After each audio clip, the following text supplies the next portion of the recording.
This parable of the laborers in the vineyard, peculiar to the Gospel of Matthew, describes what frequently happened at certain times in Palestine.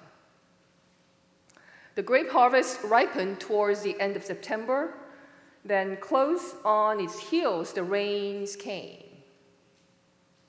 If the harvest was not gathered before the rains broke, then it was ruined.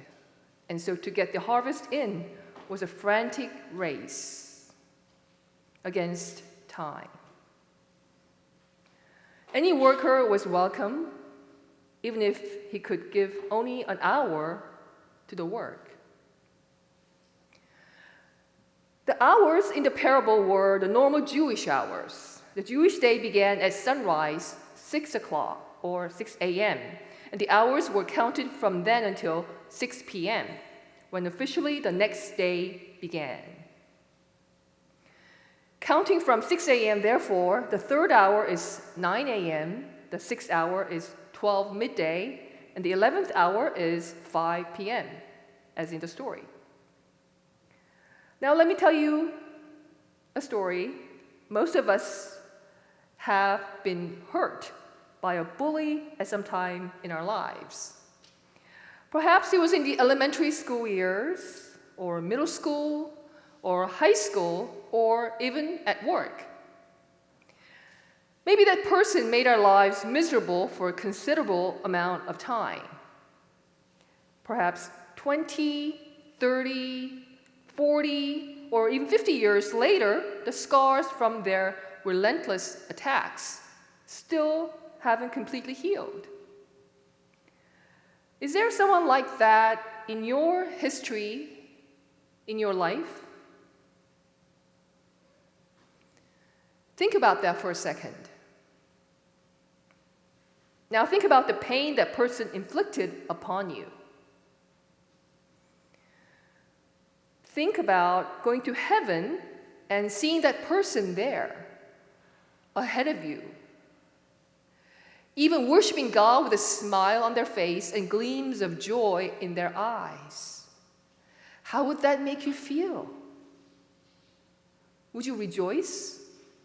Or would you grumble? Would it seem unfair? Or imagine getting to heaven and seeing a very bad killer. Imagine watching God gently wiping away every tear from his eyes. And imagine seeing Jesus leading him to green pastures and springs of living water. What would you think? How would you feel? What if he gave his life to Christ at the last moment, like that murderer next to Jesus on the cross, and he was enjoying heaven alongside saints who had lost their lives trying to save people from him?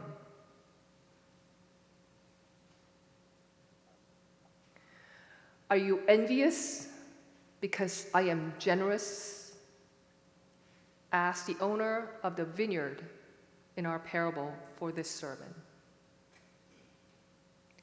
Who are the people who began to grumble against the landowner because he paid everyone the same, whether they had been the first to be hired at 9 o'clock in the morning and had worked all day, or whether they had worked only an hour at 5 o'clock in the evening? Who are the people that complained? That is us, if we take it far enough, is it not? This story is not fair according to our standard of economy and our standard of calculation. Now, we might agree that the owner of the vineyard can run his business any way he wants, but his payroll policies are quite confusing. His generosity does not seem just. So we join the complaining in the back of the line, but in doing this, we forget something extremely important. We forget that we all began in the same place, in the same situation, called by our landowner. Where does this story start? The landowner, who obviously represents God, went out into the marketplace early in the morning to find people to work in his vineyard. He found a bunch of people standing around doing nothing, feeling hopeless and useless. He came upon a bunch of lost people without direction. Then he gave them a job to do. He offered them a place in his kingdom. Then he went back to the marketplace again, and here he found other lost and broken people with nothing to do. He told them, "You also go and work in my vineyard, and I will pay you whatever is right." So they went. He did this all day long. He didn't go looking for him. They didn't go looking for him. He came looking for them, like a shepherd searching for a lost sheep or a woman searching for a lost coin.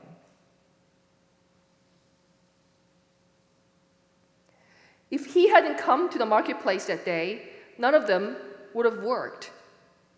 None of them would have been paid anything. They all would have been in the same situation. But now, the ones he found first are angry. And they aren't so much angry at the other workers, they are angry at the vineyard owner. They're mad at the generosity of the owner. These men who were hired last worked only 1 hour, they said, and you have made them equal to us. You have made them equal to us. This parable is not about wages. It goes much deeper to what the wage represents. The real issue is superiority. You have made them equal to us. What if we go to heaven and everyone from the schoolyard bully to the angry boss to the mass murderer to Mother Teresa are all equal? The kingdom of heaven isn't about rewards only. We don't serve others because we think it will give us a higher place on the ladder of heaven. We serve God and others because it is a privilege to do so. We serve God and others because working for God's kingdom is a gift in itself. Now let me tell you a couple of scandals in this story. The first scandal of this parable is that we are all equal recipients of God's grace. And the second scandal of our faith is that we are often covetous when God's grace is given to others in equal measure. This parable of the laborers in the vineyard can be about violating the 10th commandment, coveting, and about our frustration with the grace of God as it applies to other people. Of course, we're ever grateful when His grace applies to us ourselves. We have a tendency to covet and to be resentful of what others receive from God. The owner of the vineyard asked those who have worked longest, presumably hardest for him, "Am I not allowed to do what I choose with what belongs to me? Or are you envious because I am generous?" The point is that God's grace, mercy, and forgiveness are God's to give away as God sees fit because He's a God of sovereignty. God doesn't want any of our lives to be wasted. So God invites everyone repeatedly in order to gather as many people as possible into His vineyard, His kingdom of heaven.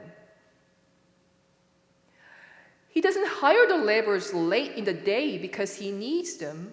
He simply hires them because of His generosity. And that is how it is for all of us. No matter what time of the day we are hired, God calls us because God's generosity is beyond our wildest imaginations.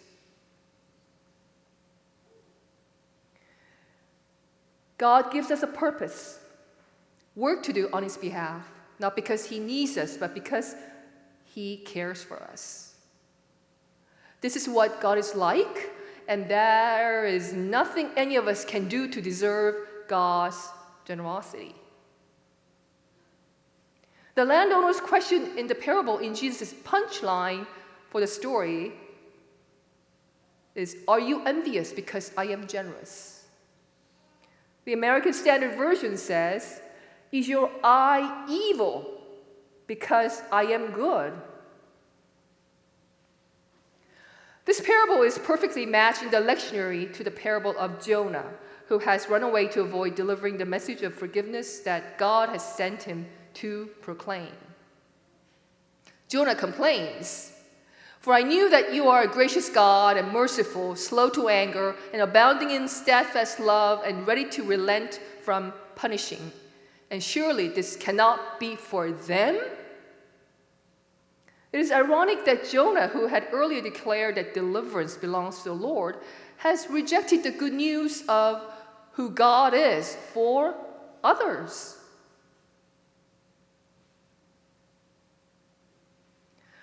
The second point, the parable of the laborers in the vineyard is about the first and the last. What do you think he means by the last will be first and the first will be last? This is not only the summary of the parable, but a critical aspect of New Testament theology. Number one, it is a warning to the disciples.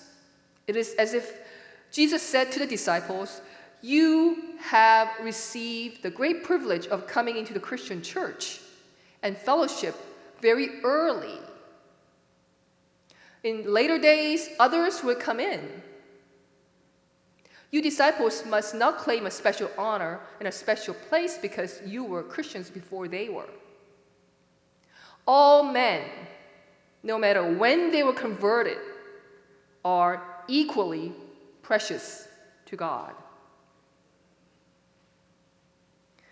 There are people who think that because they have been members of a church for a long time, the church practically belongs to them and they can dictate its policy.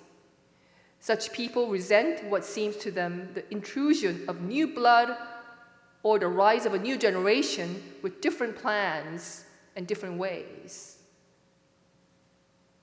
And the second point is that there's a warning to the Jews. They knew that they were the chosen people, nor would they ever willingly forget that choice. As a consequence, they looked down on the Gentiles. Usually they hated and despised them and hoped for nothing but their destruction. If the Gentiles were to be allowed into the fellowship of the church at all, they had to come in as inferiors. Though the Jews were called first into the vineyard, at length the gospel should be preached to the Gentiles, and they should be admitted to equal privileges and advantages with the Jews instead of being despised.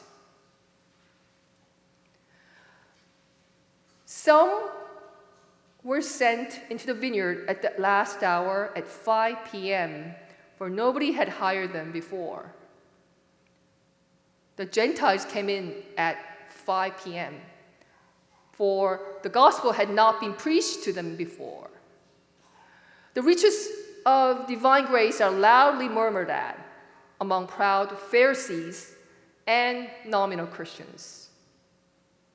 If God gives grace to others, it is kindness to them and no injustice to us. Gentiles in far greater numbers embrace the gospel than the Jews, and shall far exceed them in knowledge and wisdom, holiness and usefulness, and make abundantly greater progress. Whether Jews or Gentiles, who were called long after others, and even late in life, yet being more zealous in the exercise of every grace and virtue and the employment of talent entrusted with them, shall far excel others who set out in the ways of God long before them.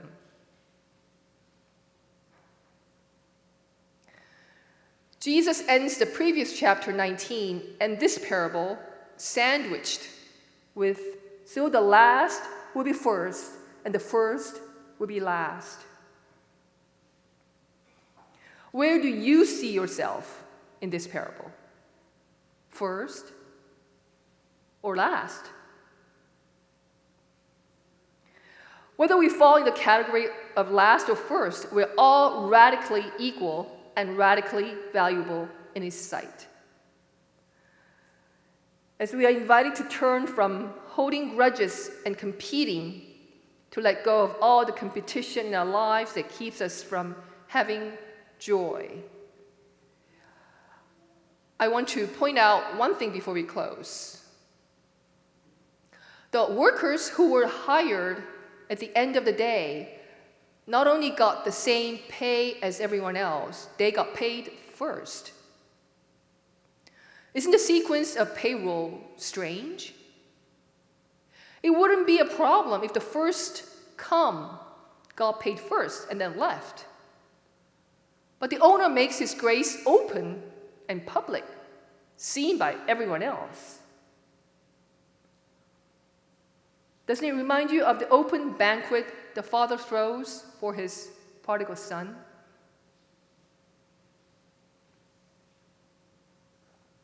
By any chance, do you have a merit-based relationship with God? Are you tied to God by a contract? Or do you have the joy that comes from His grace that we do not deserve, like the workers who came at the last hour? Do you remember your own foremost grace upon your own life? You thank for His grace and His abundant blessings of hundredfold. God gave us grace, goodness, and generosity that we don't deserve.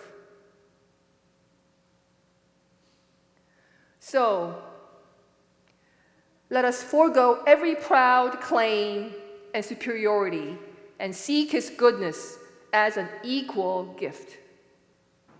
Let us never envy or grudge, but rejoice and praise God for His generosity to others as well as to ourselves. In fact, we are the laborers who enter the vineyard at the last hour in God's grace and generosity. Amen.